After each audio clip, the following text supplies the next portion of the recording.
Question. Je passe maintenant la parole à Monsieur Topiac pour le groupe LIOT. Merci, David Topiac. Oui, merci beaucoup. Peut-être en préambule dire que si mon département n'est pas vraiment concerné, celui du Gers, par Lactalis, il a connu un phénomène aussi lié au problème du lait avec le groupe Danone qui a décidé d'arrêter la production de lait pour se lancer dans du jus végétal d'avoine.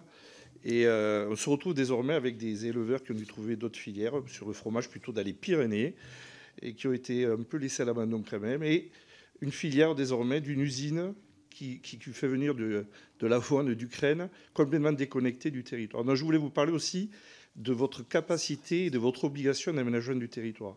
Quand on a des zones intermédiaires ou des zones de montagne où l'élevage représente une part importante de l'activité agricole, comment comptez-vous continuer à accompagner ces éleveurs qui non seulement jouent un rôle déterminant dans l'aménagement du territoire et des paysages, et qui en plus se retrouvent bloqués dans un modèle économique qui n'aura pas d'avenir?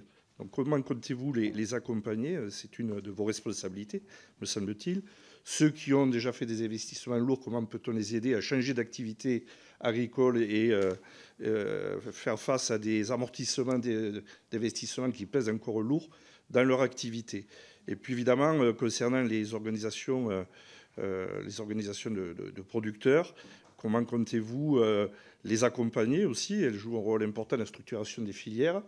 Cette structuration des filières qui a mené de la valeur. Alors, on revient sur la loi Egalim et des obligations des uns et des autres pour garantir le partage de la valeur.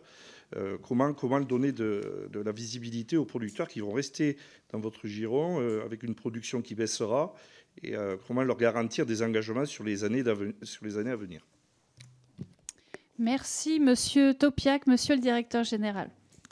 Alors, nous sommes des fervents défenseurs du lait. C'est vrai que le développement du végétal est un élément important. Nous avons toujours réaffirmé notre position de faire de la filière laitière française, j'entends filière laitière, tout lait, hein, pas seulement vache, mais aussi brebis, chèvres, pour ne citer que les trois plus importants.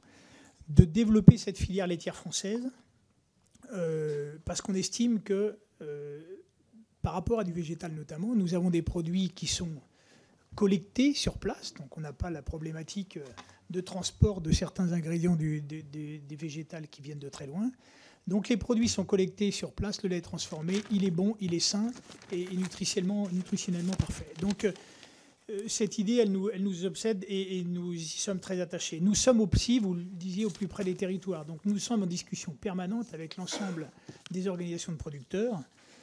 Nous en avons de nombreuses avec lesquelles, là encore, tout type de lait, nous discutons au jour le jour, avec nos techniciens laitiers qui visitent les fermes tous les jours, et bien évidemment dans le cadre aussi des organismes de gestion des différents produits AOP ou autres.